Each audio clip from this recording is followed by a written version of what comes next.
The story begins with a boy named Hibiki who is running through a valley while being chased by a horned rabbit.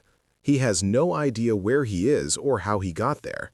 Suddenly, a mysterious female voice in his head tells him that the creature is a level 1 monster. The rabbit attacks, but Hibiki barely dodges and accidentally kills it by landing on top of it. Confused and scared, he checks his phone, but there is no signal. The voice then tells him the rabbit is actually safe to eat, which makes him realize the voice is giving him real information. When he asks about himself, a status screen appears, showing his job as Appraiser Provisional. The voice introduces itself as his support system but refuses to share personal details. As he explores, Hibiki discovers his world map skill, but it only shows places he has already walked. He soon realizes he has been moving in circles. By evening, a giant monster suddenly appears, but an elf girl named Amelia saves him with a magic arrow.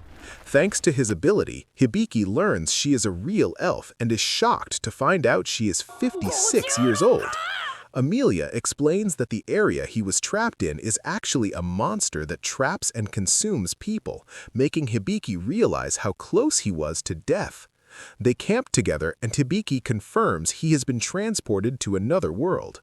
The next day, Amelia decides to take him to a nearby town.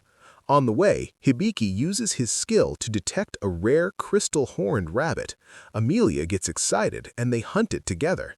When her first attack fails, Hibiki comes up with a plan and uses himself as bait. As the rabbit attacks, Amelia lands a perfect shot and kills it. Even though he didn't attack, Hibiki still levels up because of his support role. Meanwhile, a god watches over him and reveals that this is still just the beginning of his journey. Then we see a new character, Ival, registering as an adventurer while searching for something important. Hibiki and Amelia arrive at the city of Rowell. Since his clothes stand out, Amelia gives him something to wear. She also explains that the horn they collected can sell for a lot of money. Hibiki later learns that 1 gold coin is worth around 10,000 yen, which shocks him. At the guild, some adventurers make fun of Amelia for teaming up with someone who looks like a kid, but one of them tells Hibiki not to worry about it. They meet the receptionist, Jewel, and the guildmaster, Balls, who is extremely muscular. After that, Amelia sells the rare horn and successfully negotiates the price up to 700 gold coins. While waiting, Hibiki discovers that his tutorial skill connects him to a god. The god briefly speaks to him, confirming it's real, but says he won't always be able to help. Soon after, Amelia receives an urgent request from her homeland and has to leave. Before going, she arranges a place for Hibiki to stay and encourages him to become an adventurer. Now alone, Hibiki realizes he has no way back to his world. He checks his abilities and gains new skills like contract and medical book. He decides to fully learn the medical skill even though it's painful. Afterward, he returns to the guild and finds an adventurer badly injured and poisoned. No one is able to heal him. Using his skills, Hibiki identifies the problem, but he doesn't have enough magic power. So he uses contract to borrow magic from everyone nearby. With enough power, he uses Hypercure to remove the poison and Perfect Heal to fully restore the man's body. Hibiki collapses, but the man survives. When he wakes, Jewel thanks him but warns him to keep his abilities a secret, as they are extremely rare and dangerous if exposed. Since he cannot fight, she suggests he find protection. Then we see a mysterious beast-like warrior. Next day, Hibiki visits the Debbie company to hire a bodyguard. There, he meets the owner, Ajirathan Debbie, who immediately becomes excited after sensing a fragrance of wealth coming from Hibiki. Using his appraisal skill, Hibiki realizes that Debbie has a rare ability that lets him detect people destined for great fortune. Hibiki has shown several strong fighters, but he rejects all of them. It's not their strength that bothers him, but their low MP. Since he wants to use powerful healing skills like Perfect Heal, he needs companions with high mana. As he considers his options, a voice from God suggests he find someone himself. While exploring, Hibiki notices a hidden corridor. Despite Debbie's warning, he insists on checking it out. Inside, he finds a wolf beast man named Claude guarding a young girl named Lillian. They are being kept there because Claude went on a rampage to protect her, and Lillian cannot control her dangerous magic. Hibiki uses his appraisal, but some of their stats are hidden. With his powerful expert eye, he discovers the truth. Claude is actually a level 95 hero cursed by invisible chains, and Lillian is a future sage with the rare Raging Sanctuary ability, which connects her to the realm of the gods but also puts her life at risk. Seeing their potential, Hibiki decides to take them both. After bringing them outside, he offers to heal Claude. Though suspicious at first, Lillian trusts Hibiki and agrees to help by forming a contract and sharing her MP. Using Perfect Heal, Hibiki fully restores Claude's body. Next, Hibiki uses Relief Measure to break Claude's curse. Mysterious chains appear and are cut by giant scissors, but only one chain is broken since the skill is still low level. Even so, Claude regains some of his strength and gratefully pledges his loyalty to Hibiki through a formal ceremony of allegiance. A magical contract is formed, marking both of them with a crest symbolizing their bond. As they continue their journey, Hibiki explains his abilities, including the voice guiding him, which Claude recognizes as the rare tutorial skill given by a god. Claude also reveals that only the chief god can grant such powers, making Hibiki someone truly special. Then they discuss Lillian's dangerous ability, and suddenly the god of magic appears. She explains that Lillian's skill cannot be removed, but can be controlled using Hibiki's grimoire ability. After that, Hibiki activates Grimoire, summoning a small cat-like sacred beast named V, who will help Lillian learn to control her magic. Meanwhile, Amelia, Aval, and Stalia stop at a hot spring.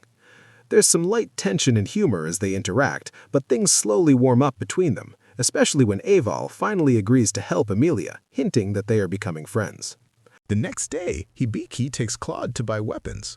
Claude chooses a spear, which surprises Hibiki since he thought heroes usually use swords. Claude explains that a spear suits his body and fighting style better. He also prefers light armor, relying on dodging instead of taking hits, and avoids heavy gear because it slows him down. Meanwhile, Lillian picks new clothes. When the price comes out to 25 gold coins, Hibiki and Lillian are shocked, but Claude casually pays it. Lillian feels guilty, but Hibiki reassures her that her safety matters more than money. He even encourages her to pick a staff, despite knowing they're low on funds. Vinay also asks for something, and Hibiki buys her a collar. After shopping, they begin magic training. Vinay says Claude is already skilled, but Hibiki and Lillian lack basics. She tells Hibiki to rely on his grimoire, a rare ability that gives magical knowledge. However, he can only learn simple household magic. They start by controlling Lillian's power, reducing it to 10% so she can train safely. Then Hibiki practices magic circulation. During this, Claude sends too much magic into him, causing Hibiki to enter Claude's memories. He sees Claude's past with an elf named Anastasia, someone very close to him.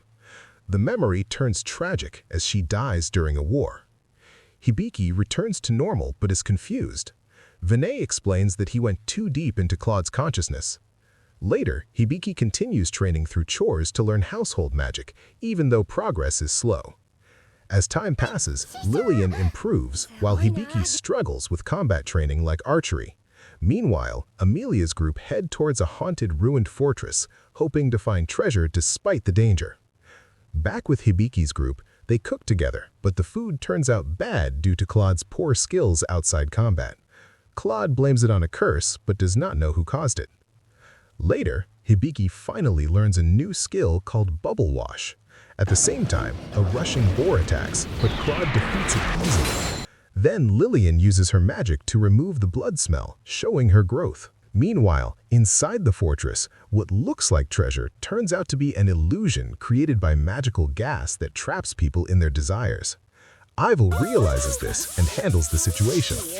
At the same time, Hibiki tests Bubble Wash, which not only cleans Claude, but also restores his energy, proving its usefulness. Hibiki realizes their money's running low, so the group decides to take on guild quests to earn some income. After officially registering as a party, they are given a large number of low-rank requests and take on multiple jobs at once to make decent money. While completing these tasks, Hibiki continues training and slowly improves his abilities, but he also starts thinking more seriously about how he can return to his original world. After finishing their work, they plan to enjoy a good meal, but everything goes wrong when their money is suddenly stolen by a mysterious bandit who targets wealthy people. Suspecting this is the same criminal from a guild request, they create a plan to catch the thief by using Hibiki as bait. However, the bandit easily outsmarts them and escapes again, revealing she had already taken their real money earlier. They chase her into a hidden underground area filled with suspicious people, where Hibiki uses his appraisal skill to identify the culprit as a half-beast bandit named Fauna. Even then, Fauna proves to be clever and traps Hibiki, showing that she is not easy to catch. Instead of fighting, she becomes interested in his ability and asks him to appraise several items for her. As Hibiki examines the items, he correctly identifies their true value. When he appraises a simple wooden bracelet, he reveals it carries a heartfelt message from Fauna's late sister. This deeply affects her, showing a more emotional side behind her actions. In the end, she returns their stolen money and leaves peacefully, acknowledging Hibiki's unique ability. After this encounter, Hibiki hears about a powerful group called the Corpse Killers and learns about undead monsters. This makes him realize how vast and dangerous the world is. Inspired by everything he's experienced, Hibiki decides that he wants to go on a journey and meet a sage who might help him return home. However, his friends are shaken by this, as they understand that if he succeeds, it will mean saying goodbye to him someday. A while later, Ival arrives at Roel and checks her list of targets, deciding that Claude should be easy to eliminate since he had lost his limbs before. Meanwhile, Hibiki and his group are eating together when Claude explains that to meet the sages, they must travel to a city called Terra Dinas, which can only be reached by clearing a dangerous dungeon filled with monsters. Realizing how difficult that will be, they agree that training is necessary. Soon after, Hibiki begins training under Deliard, but he struggles badly with every exercise. Despite his efforts, he shows almost no improvement, which leads to an argument between Claude and Deliard about whether skills or physical strength matter more. Before things escalate, Jules suddenly appears and stops them. Later, everyone relaxes in a hot spring where Hibiki learns about Claude's tragic past and how he lost his home and companions, though Claude insists that what matters now is staying by Hibiki's side. That night, Lillian opens up about her feelings, admitting she doesn't want Hibiki to leave, but still wants him to follow his own path. She gives him a handmade drink to support him, which he happily accepts. At the same time, Amelia returns home and is annoyed to learn her father summoned her just for a party. Back in the forest, the group encounters Ival, who pretends to be a weak adventurer. After misleading them about the Silver Ruby Wolf's location, she secretly sets a trap. When Hibiki uses his world map again, he realizes they are surrounded by wolves, and before he can react, one of them slashes his neck. As chaos breaks out, Claude stays behind to hold off the wolves while Lillian escapes with Hibiki.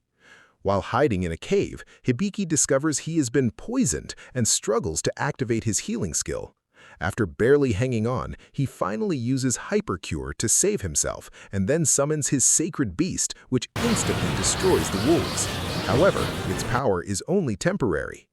Even after learning that Claude is facing an even stronger enemy, Hibiki refuses to give up. At that moment, he gains a powerful healing skill called Medicine God's Staff and uses it to fully restore himself and Lillian. Soon after, he acquires a legendary bow and prepares to return and save Claude. Hibiki and the others quickly ride the Earth Golem toward Claude after discovering a massive pack of Silver Ruby wolves nearby. Realizing there are too many enemies to fight normally, Hibiki uses his divine bow with the help of Sapo's expert eye skill and wipes out multiple wolves in a single shot. Lillian also uses powerful sage magic to clear the path as they continue moving through the forest. Hibiki notices the wolves are acting far too organized for normal monsters, and Vi explains they are most likely being controlled by a silver diamond wolf. She also suspects that Ivel intentionally lured them into the forest. Meanwhile, Ivel watches everything from a tree while enjoying Claude's suffering because she wants Anastasia's soul to become completely corrupted. After defeating countless wolves, Claude finally encounters the silver diamond wolf. He calls the creature Anastasia and asks why she betrayed him, but the wolf suddenly attacks and badly injures him. Just before Claude is killed, Hibiki and the others arrive to help. Hibiki fires several divine arrows, but the diamond wolf easily blocks them using its adamantine barrier. Then, Hibiki awakens a teleportation ability and rescues Claude before the wolf can attack again. While Lillian holds the monster back with magic, Hibiki discovers that both Claude and the diamond wolf are infected with Diarith poison. However, after using too much mana, Lillian eventually collapses from exhaustion. At the last moment, Claude regains his true strength after Sapo activates Enlighten mode and restores his stats. Claude summons a powerful spear and uses an unstoppable gravitational attack that completely destroys the diamond wolf in one strike. After the battle, Anastasia's soul appears and thanks Hibiki for freeing her from the curse before finally disappearing peacefully. Then, Claude reveals that Anastasia was once his trusted companion, but eventually betrayed him and sided with the people who cursed him. However, he explains that Anastasia herself was never the true source of the curse. Although Claude blames himself for everything, Hibiki told him he was also a victim. Touched by those words, Claude renews his promise to protect Hibiki until he returns home. Then, Hibiki suddenly collapsed and fell asleep because his body could no longer handle the strain of using so many powerful abilities and magic during the battle.